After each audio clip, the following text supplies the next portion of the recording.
Today, instead of jokes, I can hear the groaning now. Instead of jokes, we're going to give you a historical story. And so the title of this message is Star Spangled Banner and Unleavened Bread. Star Spangled Banner and Unleavened Bread, or who has divine protection? So, which nations get God's protection and why?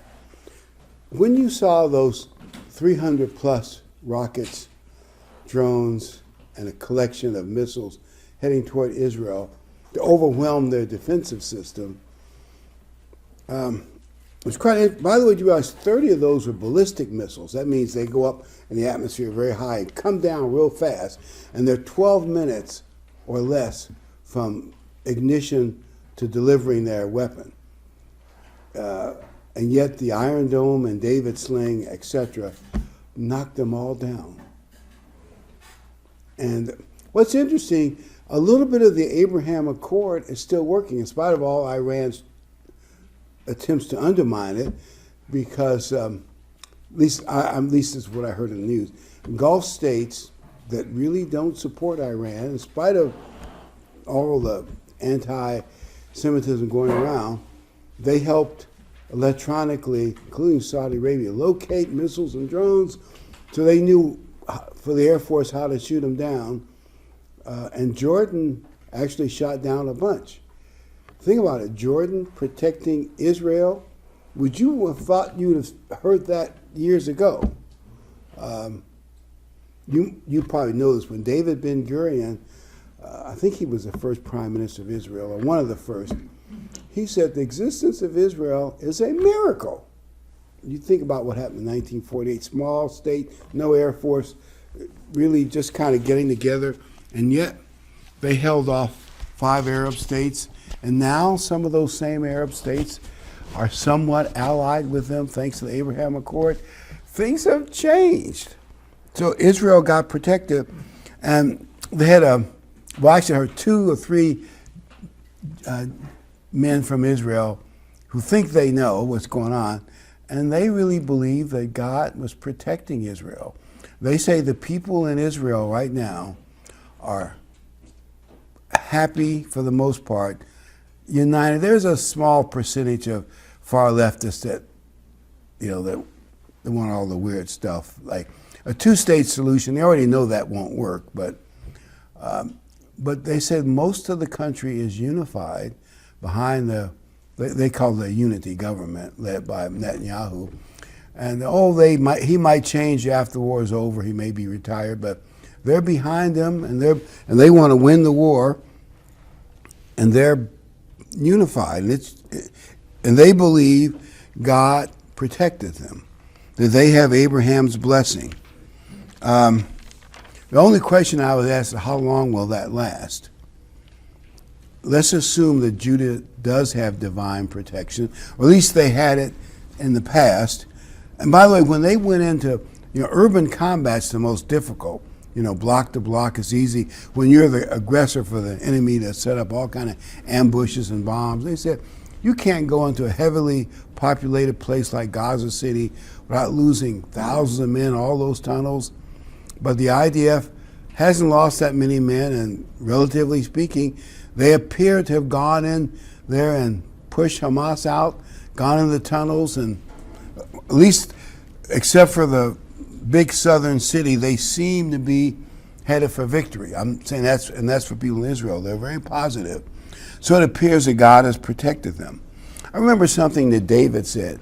You could all read this in 1 Samuel 17, but David said when he ran out to meet Goliath, and it's almost like he's probably 17 or 18. He was I mean this respectfully, but a peach-faced,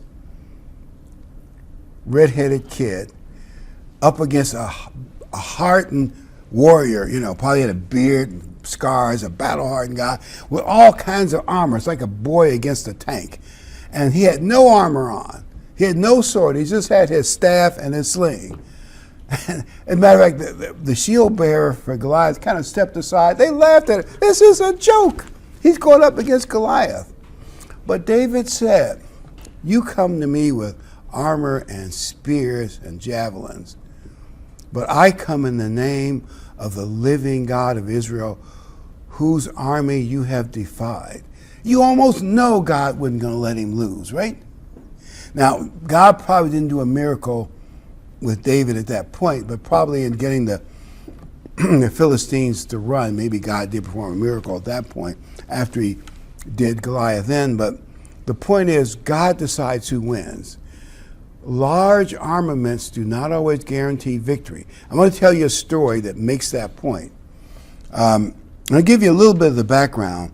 Most of the last couple decades before the War of 1812, Britain had to keep almost half their fleet in home waters to stop Napoleon from crossing the English Channel. Because he had a big army, big army. They could have easily taken Britain, but the Navy was there, so they had to keep the Navy there.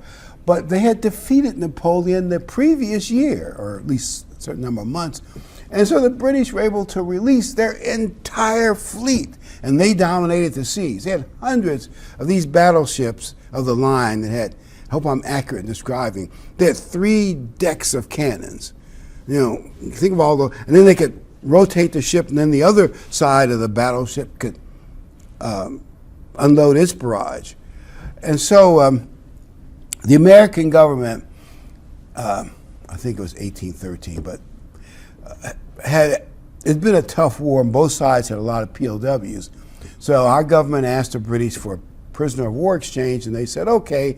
And the prisoners were on British ships that were outside Baltimore's harbor. And so they got this lawyer, Francis Scott Key, to row out and work on a deal of prisoner exchange. By the way, you know, there are forces that want to change the name of this bridge, and I'll bet you they will want something that's non-patriotic to replace the name, if they do replace it. Mark my prediction. I'm not saying they'll succeed, but you know they're going to do that. He wasn't perfect. Well, okay, so what? He's still a patriot. I only want to tell his story for whatever it's worth, but it's a great story to hear. And I think most of us haven't heard the full story.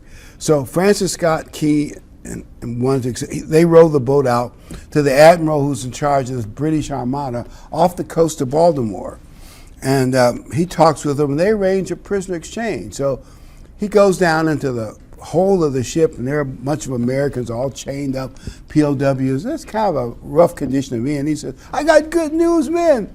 You're going to be free, at least by tomorrow morning. You have a prisoner exchange. They're all happy. He climbs back up on deck, and the admiral says, I got bad news for you. What?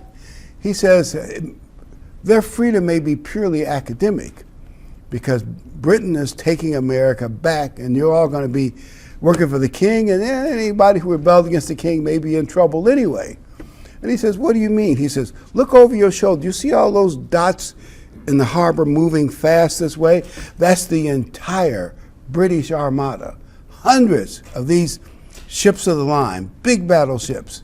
We're going to crush the Americans. I mean, there's no way America could stand up to that much firepower.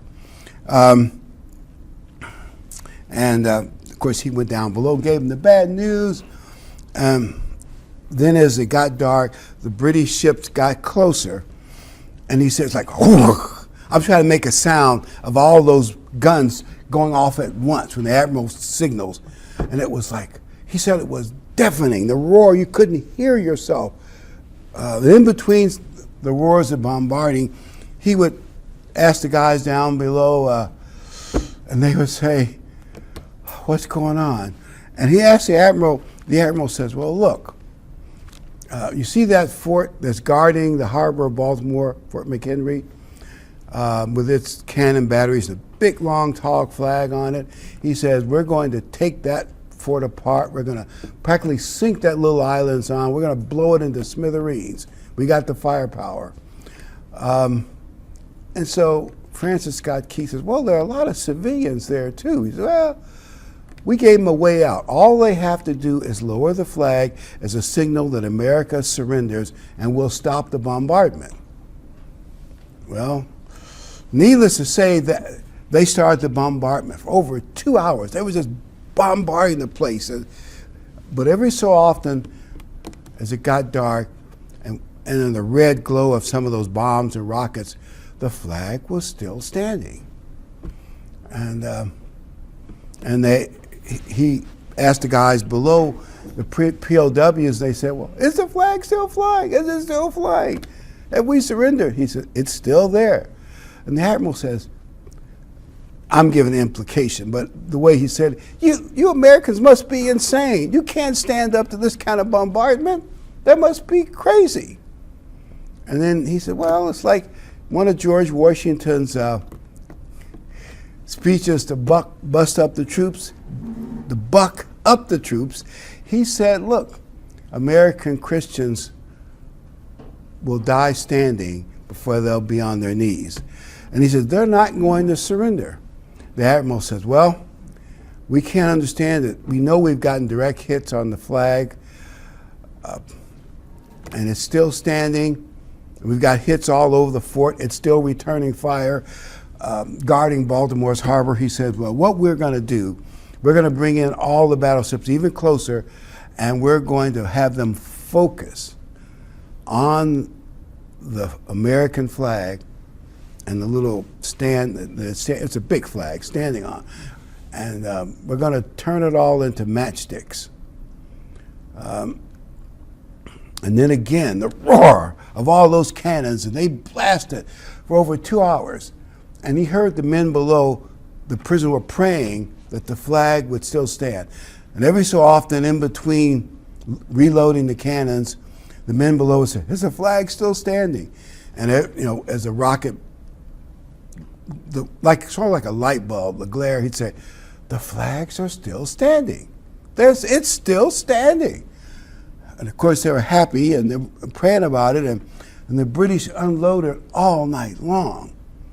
But as dawn's early light came, and he wrote the famous poem, "Oh, say can you see by the dawn's early light." Yeah, and I won't repeat it because you're probably tired of hearing it at every baseball game. The flag, the home of the brave. By the way, being brave is a good thing. Do you know that Revelation 21:8 says, people who are too cowardly will not be in God's kingdom? It's kind of shocking when you read it. God may expect you someday to stand up for God. Who, me? But he might. And so you can't be too cowardly. And it's in there. You can check it out, Revelation 21:8. Among other bad things, but being a coward's listed. And the flag was still standing. The British were shocked. They unloaded, pretty much their whole arsenal.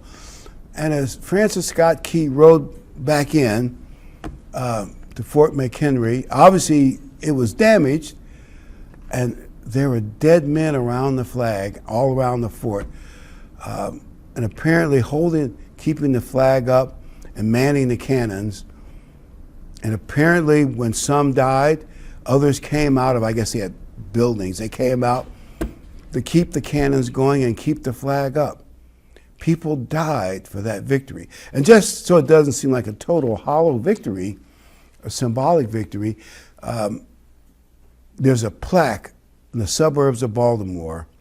If you drive by it, it says, "This is the Battle of Baltimore, where American, mostly militia, met a large British army and defeated them." So our land forces defeated them. They didn't win. And one of the things that came out of the treaty when the War of 1812 was settled was what's called the Northwest Frontier Forts. Maybe Detroit was the most famous. Supposedly, in the American Revolution, the British were supposed to give those to America, but the British didn't. They had their excuses why they didn't. And they were impressing American sailors on British ships. So like the British would say, you're not really free because we don't accept it. But after the War of 1812, all the European powers realized America was a force to be reckoned with, and there's no more messing with us. And by the way, Illinois was one of those Northwest frontier states. So the land we're standing on right now may have been freed, at least in that sense, because of what happened in 1812. It's a good story to remember. I'm not sure if this part of Illinois was part of it, but I think pretty much the whole state was at some point. And the point I want to make is that are we Americans willing to die for freedom? And I'm going to make another adjustment. For Christians, I would put it this way. Are we willing to die for our faith if we have to? I'm not saying many of us will have to. And, as this one lady was on the radio, she says, we Americans are soft and spoiled. We're not willing to sacrifice anything. Nobody would die for their faith in America anymore, no less die for America. Or at least she had questions about it. But would we be willing to die for our faith if we had to? And I'm going to go one step further. Do you know it's actually harder to die, keep the old body dead, day by day, week by week, month by month, than it is to be a martyr in one big battle? It might be easy to say, go ahead and shoot me, I'm not giving up the faith, boom, you're dead and it's over. But I think sometimes the battle of being unleavened on a day-to-day basis and putting the old man or keeping them in the watery grave of baptism is actually harder. So our battle in a way is harder. We have to fight the old man, keep him in the grave, put him to death day by day. And I believe God has protected America for the most part, like in 1812, and allowed the separation of America and Britain, because it allowed America to become the world's greatest economic power, plus that we would have been handicapped if we were part of the British Empire. By the way, in all fairness to the British people who may see this tape, they wanted to take Canada away from Britain, in the War of 1812, but it didn't work. And that's why they can call the war a draw, because the British did win in Canada. They couldn't take Canada back. And so it wasn't all positives, but it was positive for the most part. We got the Northwest frontier, and America got respect from Britain and the rest of the European powers, a country not to be taken lightly. People died for our country in the past. What are we willing to do for our faith? And someone said they have a positive feeling about the Western world, including America. And they said there are 3 F's that they think are starting to show itself. The 3 F's are faith, family, and freedom. In other words, there's more interest in religion. There's certain signs of it in Europe. Not a lot, but some. And some in America, too. I'm hoping that's true. I could be wrong. People are starting to... it could be the far left has gone so far that people are thinking maybe God's more important. Think about what they did in COVID, at least in certain states. They had strip clubs open and churches closed. They had gambling casinos open, but churches closed. Now you think about that for a minute. And the big businesses that they made political deals with were left open while mom and pop shops were closed. Can you see how that fits fascism? They work with big business together to control people. It just looks bad.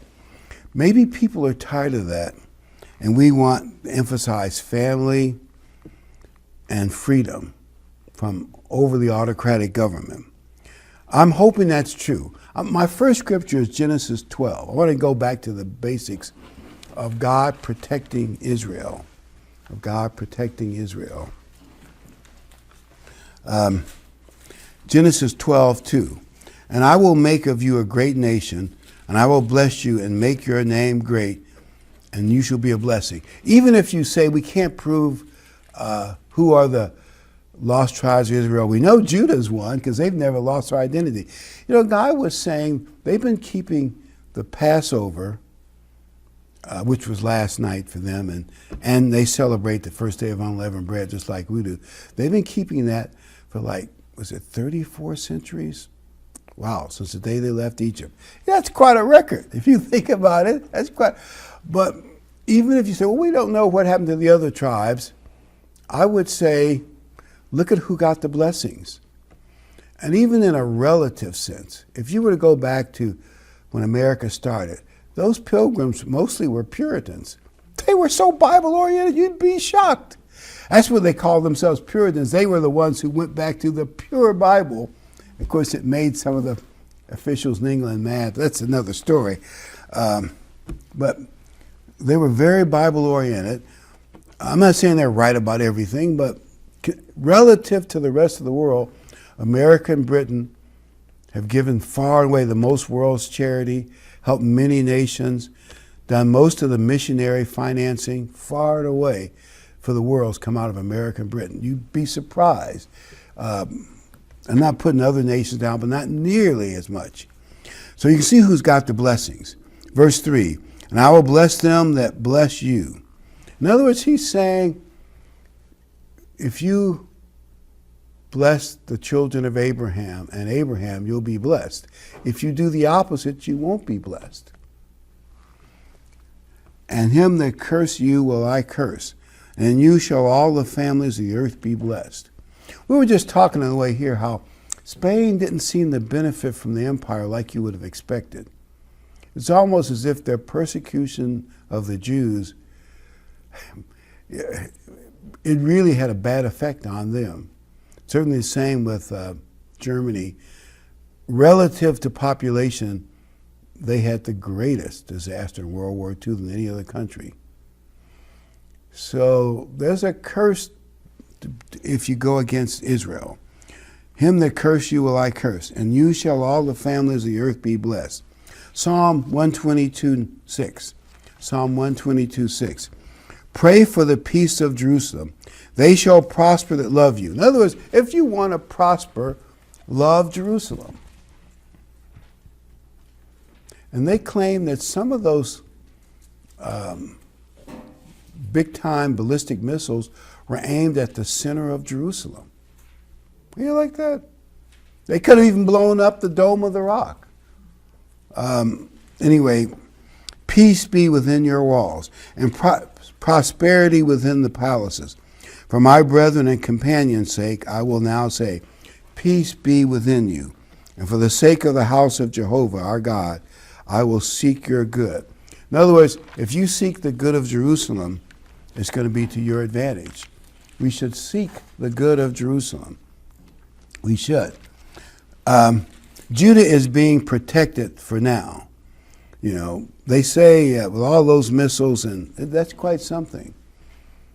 I just hope the Jews don't fall into the trap of getting more secular and saying our technology will defend us. Just remember, Goliath had the most protection and he lost. And the British had an unbelievable armada and it did not succeed. Like David said, victory is in the hands of God. You want God on your side. Some clever guys could hijack a few planes and bring down the Twin Towers. What I'm saying is anything can happen no matter what your technology is. And I hope the Jewish people can stay with God more so. But are the American people turning back to God, into the 3 F's? Faith, family, and freedom. And by the way, our government, one man said, we have a bunch of hollow guys in the administration who are playing war games, but they don't really know what they're doing. They're playing both sides. You know, we're financed, at least by not giving this oil sanctions on Iran, we're financing Iran for all those missiles and for their proxies. And supposedly, you know, the Jerusalem Post claims that secretly we didn't threaten the Ayatollahs like, you know, we knew they were going to launch that big salvo. We said, oh, okay, go ahead and do it. We didn't say what America could have said. You do that, and we'll put all those sanctions on you, and your oil revenue will drop dramatically. We could have said that. I mean, that's what the Jerusalem Post claims. That's a fairly responsible newspaper. And maybe it's not true, but it could be. And at the same time, American intelligence and other Middle Eastern countries alerted Israel, and Israel has intelligence too, very good, what was coming, and some American planes and ships help shoot down drones. You say, wait a minute, how can we be on both sides at the same time? They're playing games. And I know politically, see, they want to be able to say to the far left people, we're on the PLO side. And Israel's the bad guy. They sort of say that, but then in later times they say, but yet we're for the safety of Israel. So it depends on which audience the media sends the message to. We're playing, but while that might be good for American politics, if the media can separate the messages so the right people hear what they want them to hear, that is really not good foreign policy to play both sides. You got to stand for somebody. Because eventually, won't your allies realize America's fickle? America can't be trusted. By the way, one thing that someone pointed out, I've noticed it, in the last couple of years, diplomatically, one country that might surprise you that's been supportive of Israel has been Germany. You all see the potential there, don't you? From things that we think. That Germany is going to be for them all the way. And when the new Holy Roman Empire is centered, it's always been centered in Germany, but when it gets together and powerful, it'll say, we're your friend, Israel. We'll protect you. And they will for a while until the beast wants to take over the temple and suddenly surprise them, stabs them in the back. Because how could Christ say when armies suddenly surround Jerusalem? That doesn't happen suddenly unless they're already there protecting you. Anyway, by the way, I'm not saying the German government is doing that intentionally because they know someday they're going to double cross them. They don't know that, I don't think, but Satan does. You see what I'm saying? But whatever. No, by the way, I don't have any idea when it is coming. I would say the way things look now, Israel is secure and winning, and probably will win to some extent. Europe, as far as we know, does not have a great unifying leader yet. And the Arab world is still divided. There's no great caliphate yet. And there's no third temple yet. So I know that people on the radio, they say, the rapture could come any day now, and Christ could be here at any day. And I've heard a number of that. People send it to my YouTube, whatever it is. It isn't going to happen. Now, I'm not saying God couldn't speed things up. It could happen in a few years, but it isn't going to happen right away. And by the way, God does not, all of God's prophecies are fulfilled. You look at all the things that happened to Christ. Every prophecy, even it says in Psalms, we read it the other night, they would divide his clothes, the Messiah's clothes. That was in the Psalms, written, maybe 8 or so centuries before it happened, but it happened. Every prophecy happened. So God's going to fulfill those. And so don't get all, so our battle, and here's what I would tell people, our battle is not so much with Christ is going to come tomorrow, I'm going to worry about it. What we have to worry about is the world slowly seducing us into being weary of doing good works. Our battle is to put the old man to death on a regular basis. Our job is to be as unleavened as we can be. Unleavened as we can be, because the devil will have a few years to slowly work on us. And remember, today is the first day that Israel left Egypt. Egypt, by the way, is symbolic of the land of sin. So the first day of unleavened bread, they marshaled that night, and then they started major movement right now, the first day of unleavened bread. And took them 7 days before they crossed the Red Sea to fully leave the land of sin. Well, that's symbolically for us. These 7 days of unleavened bread, kind of we focus on leaving the land of sin, leaving the old man in the grave. We have to imbibe of Christ, imbibe of unleavened bread. And will America turn back toward a more godly nation? We'll have to see. We can pray about it. Deuteronomy 8:11. Deuteronomy 8:11. Beware lest you forget Jehovah your God in not keeping his commandments, his ordinance, statutes, which I command you this day. It's almost like sin that is breaking God's law is like spiritual mud. He said, don't fall back into the mud pit. Verse 12, lest when you've eaten and are full, verse 17, lest you say in your heart, my power and by my might has gotten me this wealth. Because it's easy to say, the British Empire was so great because the British people were so great. I'm not taking anything away from Britain or America's, expansion from the Caribbean to some islands off the coast of China and how great the American economy was. But really, it's because of the blessing of Abraham. I really believe that. But you shall remember Jehovah your God, for it's he that gives you the power to get wealth. And we got to remember that. Luke 3:8. Christ said this about those who were acting badly, but they thought, well, they're safe because we're sons of Abraham. Luke 3:8. Bring forth therefore fruits worthy of repentance, and begin not to say within yourselves, we have Abraham to our father. For I say unto you that God is able of these stones to raise up children to Abraham. In other words, because you're Abraham's kids does not mean you can get away with being bad. That's what he told the religious leaders of his day. We cannot take spiritual protection for granted. Now, I believe the church will be protected, and even more so if we stay unleavened. And I do think that if America stays the course of doing more and more things that it should not do, then I think, maybe I'll throw one corny joke in here. Jack and Jill went up the hill to public school and came down gender neutral. They had no gender, they came down the hill. Well, if we continue all those and many other negative, anti-godly trends in our government policy, I think America's protection will be taken away. At least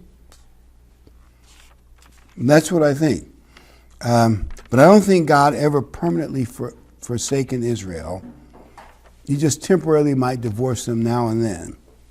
Because there are churches that teach that. No, that's not true. God will never forsake Israel long term. And if Judah gets more godly and less secular, they'll continue to enjoy protection for a number of years. Can America return to a more Judeo-Christian value? That's the question.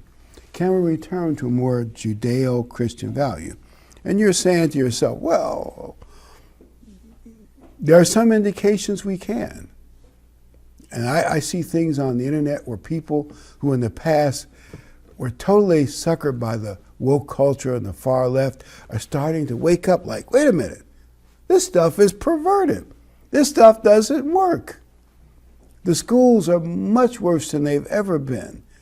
Crime is, there have been bad crime periods, but I don't think, do you know that if you were to go, I heard this today, if you were to go down Main Street in LA, you'll see closed up store after closed up store after closed up store, all boarded up.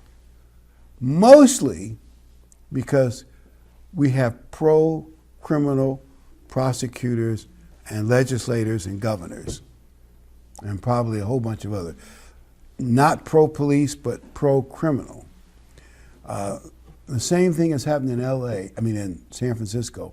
There are places in San Francisco where they have pharmacy deserts. That means if you're a senior citizen, you need your prescription filled, you can't walk down the corner drugstore, it's out of business. I think Walgreens took 18 of their stores out of San Francisco area. I think it's 18. CVS some as well. I'm told there are parts of, I think it's South Side or West Side and West Side of Chicago, where you have to go miles to fulfill a pharmacy prescription. They were all mostly because of crime. And also even big grocery stores, the ones where you get reasonable deals, are going out of business. It's like a food desert. If America continues that course, you know God will have to take blessings and protection away, don't you? One man said, I just quote what he said, but he said, if we continue to some of the things we've been doing and God blesses us, he'll have to apologize to Sodom and Gomorrah. But you see the logic of that statement, don't you? Now, I'm not saying we're that bad yet. I don't want anybody to misquote me, but you see the direction things are going in, don't you? I heard about Furbies in elementary school. They're letting kids bite and scratch each other because, well, they decided they were a cat or a dog and not a person. And the teachers are backing it up. I said, what? By that, I can be a polar bear. I mean, I'm joking. I can be Korean. You say, oh yeah, like they want me. But the only point I'm getting at is, you see how crazy this stuff is? I can be anything I want, and you gotta respect it. What? This is crazy. It's almost laughable, but they're serious. In some places, you can be prosecuted in California. You're supposed to call me they or them. You call me him or her. Can't you look at me and tell I'm a they or them? I know I shouldn't laugh at people because they are confused. But you see what I'm saying. Can we return to the more Judeo-Christian values? Most of America's history, I'm not saying everything was good and right. This is still Satan's world. But more so than the rest of the world, they believed in the Bible. They had Bibles on the frontier. Thomas Jefferson used Bibles for the classrooms and the schools in D.C. And Jefferson didn't attend church that regularly because he didn't like some of the churches. But he still believed in God. I've got his autobiography in my office, and when you read it, he believed in God. He just didn't believe in churchianity. I don't know, maybe you almost have to read his books to get his explanation of it. And I'm not saying he was perfect, but I was shocked. Somebody on MSNBC was claiming that, these radicals are claiming that our rights come from God, she said, instead of, say, from the government or from the people or from the majority. They think they come from God. Where do they get such crazy ideas? And I thought, has she read the preamble to the Constitution? And they had a panel. She was waving her hand, and nobody in the panel said a word. And I'm wondering, are they all that poorly educated? Or do they assume their audience knows nothing, and they can say anything and the people believe it? Are we that poorly educated in America? Because our rights come from the Creator. It's just plain as day. And yet she was up there waving her fingers. These crazy people think that our rights come from God and not the government or big corporations or the majority. No, they come from God. And I was just amazed. But then again, there are people in our major colleges protesting, saying, we are Hamas. And many of those people, if they went to a country run by Hamas or one of those other radical leftist groups, they would cut their heads off immediately. You look at them and tell,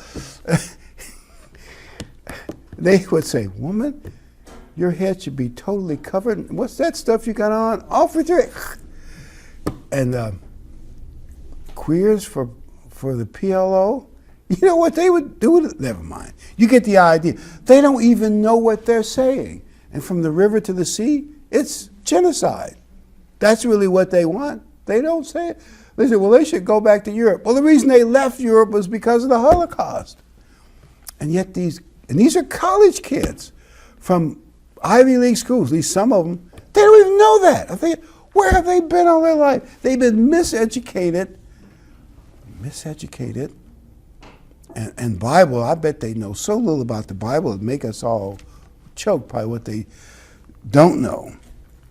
Remember they asked some, who did America win their freedom from? Some guy said, was it North Korea? I said, wow. He was a college student. He'd gotten out of high school. He didn't know any better. Yeah, our schools have really worked the kids over. And of course the media, Hollywood, they're pouring it on. Are we willing to die for our beliefs? Are we willing to die for our faith? By the way, if you have to, I would just say relax, don't worry about it. The Holy Spirit will tell you what to say to be a great witness. But few of us will be asked to be martyred. I really believe that. But what we will be asked to do is kill the old self. Get rid of the leaven in the old self. Try to be a new person every day. And it's easier, I think, to be a martyr, to give up your life, and harder to fight for it day by day, week by week, month by month. And if we do, we'll be protected. God is with the covenant people, and he'll stay with us. He'll protect us. And we do have a big reward. By the way, I really believe this. There must be a great upside to being in God's family. Otherwise, why would he allow so much evil? Because evil proves there's good. Because, why would God allow so much evil in the world unless there's a big upside coming? We're in God's family. Psalms 83:1. Psalms 83:1. O God, keep not your silence, hold not your peace, be not still, O God. For lo, your enemies make a tumult, and they that hate you have lifted up their head. They take crafty counsel against your people. In other words, Satan has inspired maybe the religion he has the most control over, and many people who don't know they've been inspired by Satan, to hate God's people. When they start chanting death to Israel, pretty soon they stop and they add in, and also death to America. They're saying this inside America now, not over there in Damascus, but inside America on Ivy League campuses. Death to Israel, death to Israel, death to Israel, and also death to America. So, what? And these are fairly educated. These are not bums, drunk bums, and somehow these are kids who might be the leaders of tomorrow. They're at, Harvard and Yale, and anyway, you get the general idea. Brown, a lot of these impressive schools, and their parents probably have money and connection in many cases. And by the way, we're going to pay for their higher education loans too, even though many of them come from upper class, middle class families. That's one way to buy votes. Anyway, they take crafty counsel against your people. They have said, come and let us cut them off from being a nation, that the name of Israel may be no more in remembrance. Satan wants to destroy the physical nation of Israel, and Satan also wants to destroy the spiritual nation of Israel. He really does. Matthew 24:9. I understand this scripture more in light of anti-Semitism sweeping the world. Christ said, then shall they deliver you up unto tribulation and shall kill you, and you shall be hated of all nations for my name's sake. The Jewish nation is being hated because Judaism and Christianity have the same root, as you know. Philippians 3:13. Philippians 3:13. Brethren, I could not myself yet to have laid hold, but one thing I do, forgetting the things which are behind, stretching forward to the things which are before. Verse 14, I press toward the goal of the prize of the high calling of Christ Jesus. In other words, Paul is pressing hard to get the reward. We should be pressing hard to be pure and unleavened. Don't get weary of well-doing. Verse 15. Let us therefore, as many as are perfect or mature, be thus minded. And if in anything you're otherwise minded, this also Christ will reveal unto you. Verse 16. Only whereunto we have attained, but that same rule, let us walk. That means behave. Brethren, be you imitators together of me, and mark them who so walk, even as you have for us an example. Paul is saying, follow his good Christian example, but also follow the example of the good local people that you know are living a good, unleavened Christian life. In other words, look for good examples and follow them. Don't follow the guy with all the problems who's on the margin, who's got trouble, and you know what I'm saying. Paul says, follow the unleavened people. Die every day to the old leaven that puffs us up. Philippians 3:21. Who shall fashion anew the body of our humiliation, that it may be conformed to the body of his glory, according to the working whereby he's able even to subject all things unto himself. So let Jesus change us. Philippians 4:4. Rejoice in the Lord always. And again I say rejoice. Let your forbearance be known unto all men. The Lord is at hand. In other words, in a positive way, we should celebrate these 7 days of unleavened bread. Take in Christ and think about Christ and worshiping God all 7 days as we eat unleavened bread and get God's life inside us.